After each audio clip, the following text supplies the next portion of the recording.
नमस्कार।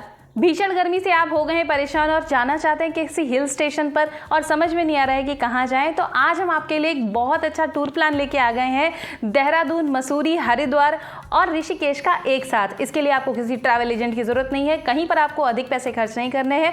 पूरा budget tour plan हमने आपको बताया है कि आप पहले कहाँ जाएंगे, कहाँ आप स्टे करेंगे, कितना आपका खर्च आने वाला है, सारी बातें हम करेंगे इस वीडियो में। तो चलिए वीडियो को लास्ट तक जरूर देखिएगा और चैनल पर नए हो तो सब्सक्राइब जरूर कर लीजिएगा। चलिए वीडियो को स्टार्ट करते हैं।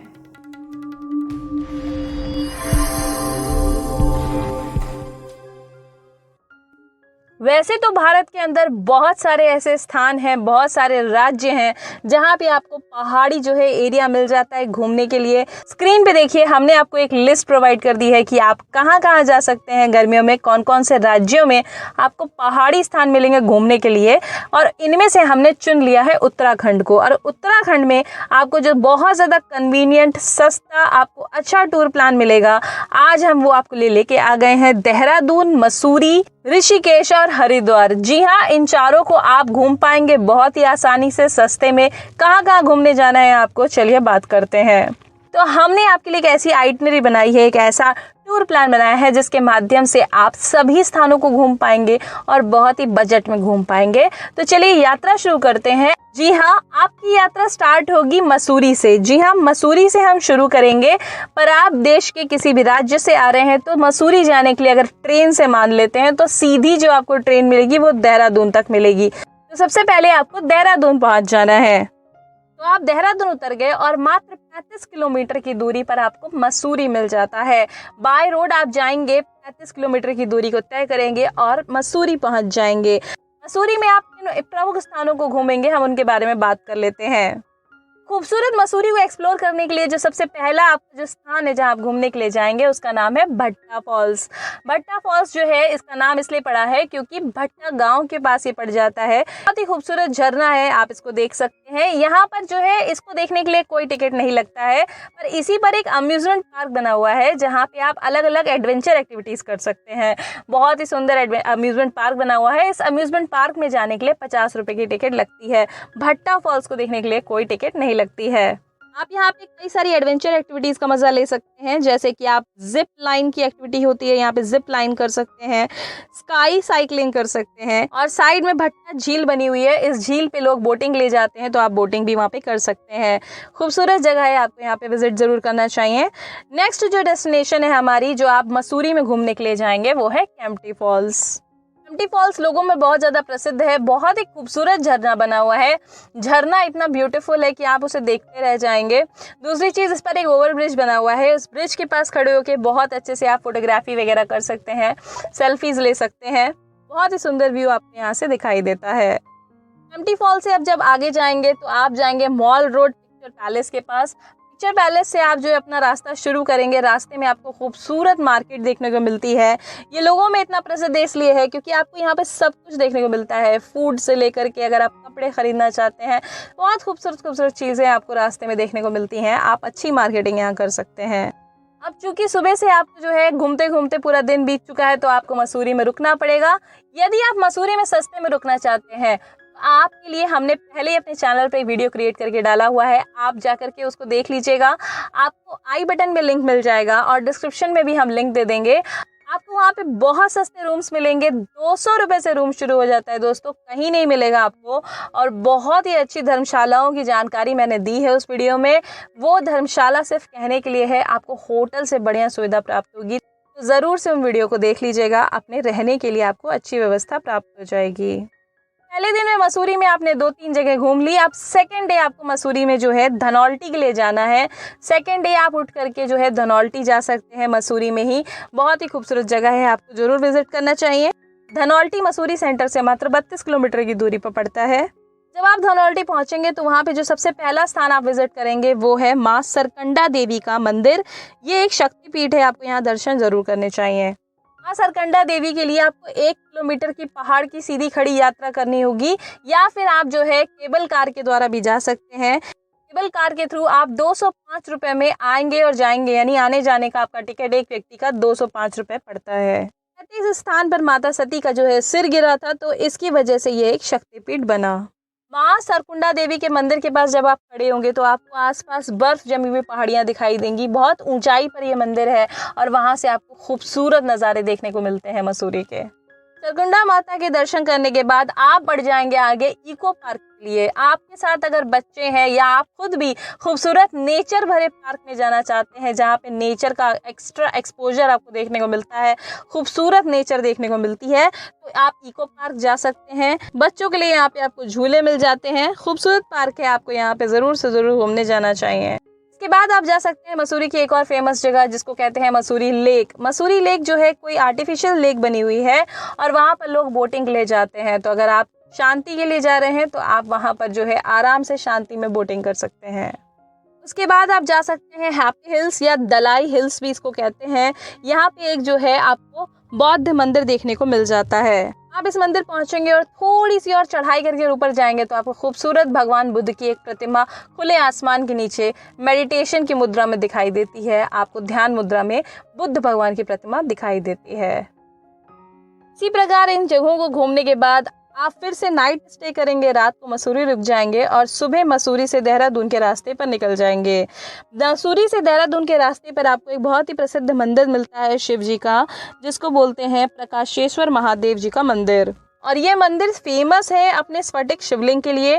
स्फटिक का अर्थ है कि एक बर्फ जो काफी लंबे समय से जमी हुई है, पुरानी हो गई है, तो फिर वो क्रिस्टलाइज फॉर्म में आ जाती है, क्रिस्टल बन जाती है और ये स्फटिक शिवलिंग का निर्माण उसी बर्फ से हुआ है। तो आप मसूरी से देहरादून के रास्ते पर जाते हुए इस शिवलिंग का दर्शन कर सकते हैं। 35 किलोमीटर की दूरी को तय करने के बाद आप देहरादून पहुंच जाएंगे और देहरादून को एक्सप्लोर करना स्टार्ट करेंगे। देहरादून के आप कौन से प्रमुख स्थान घूमेंगे, चलिए बात करते हैं। इसके बाद आप देहरादून में जो अगले स्थान पर जा सकते हैं वो है मैनरोलिंग मॉनेस्ट्री। ये एक बौद्ध मॉनेस्ट्री है। यहाँ पे आपको बहुत ही बड़ी बड़ी प्रतिमाएं देखने को मिलेंगी। इसके अलावा आपको यहाँ पे छोटे और बहुत बड़े बड़े स्तूप दिखाई देते हैं, तो बड़े बड़े स्तूप भी आपको यहाँ पे देखने को मिलेंगे। इस मॉनेस्ट्री के दूसरे साइड पर लामा लोग रहते हैं जो बौद्ध भिक्षुक होते हैं, वो यहाँ पर निवास करते हैं। मॉनेस्ट्री से आप ऊपर की तरफ बढ़ेंगे तो आपको बड़ी सी बुद्ध भगवान की प्रतिमा मिलेगी और इस प्रतिमा में जो इनके चरणों तक जाने के लिए आपको सीढ़ियाँ भी लगी हुई मिलेंगी। तो बहुत ही सुंदर स्थान है, यहाँ पे आप ज़रूर से घूमने के लिए जाएं। अब आप देहरादून में जो एक पवित्र स्थान पर घूमने के लिए जा सकते हैं जिसको बोलते हैं टपकेश्वर महादेव का मंदिर, और इस स्थान को देव स्थान कहा जाता है।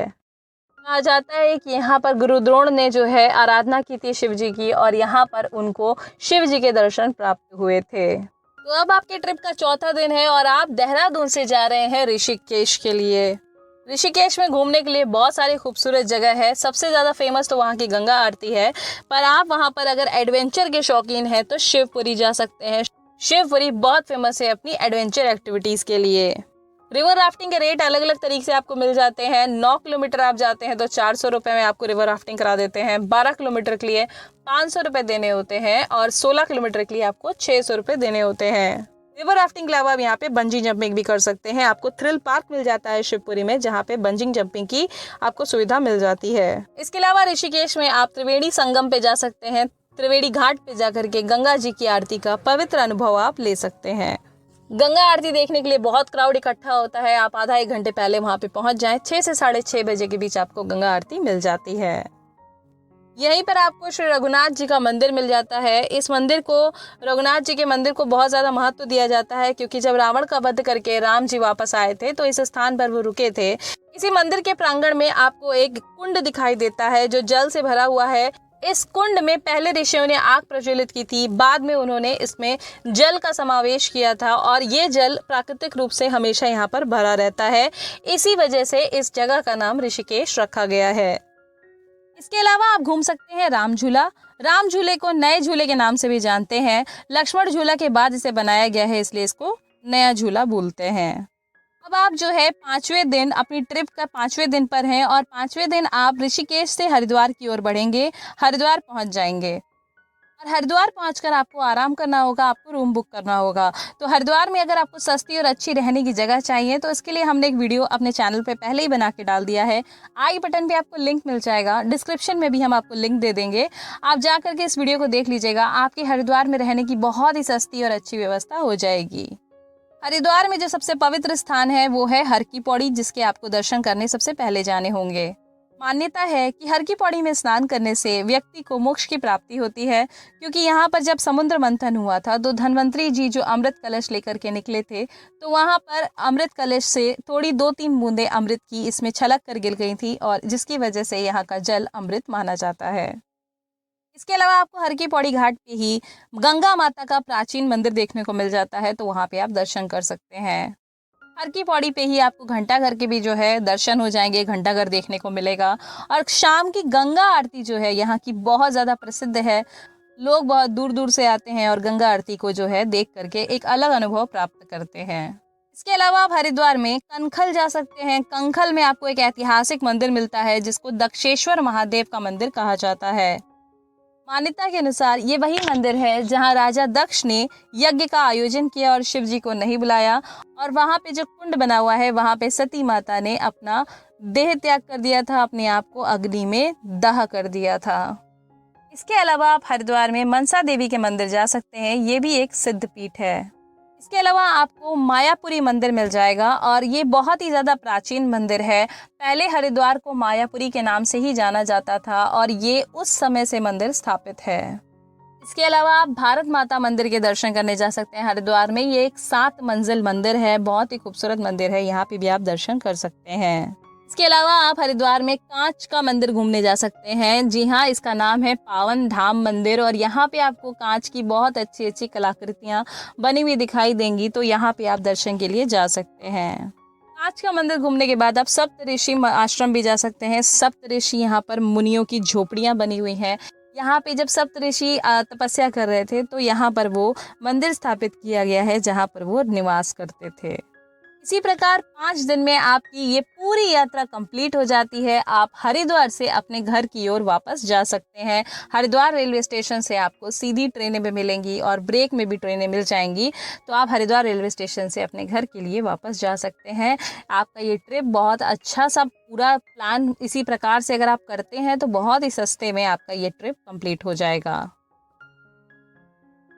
आशा करती हूँ दोस्तों की वीडियो बहुत पसंद आया होगा, बहुत हेल्पफुल हुआ होगा और आपको अगर ज़रा भी सहायता मिली है मेरे वीडियो के माध्यम से आपकी यात्रा में, तो कृपया मेरे चैनल को ज़रूर से सब्सक्राइब कर दीजिएगा, वीडियो को लाइक कर दीजिएगा, दोस्तों और रिश्तेदारों में शेयर कर दीजिएगा। फिर मिलते हैं किसी नए टूर प्लान या फिर धर्मशालाओं की जानकारी के साथ, तब तक के लिए नमस्कार।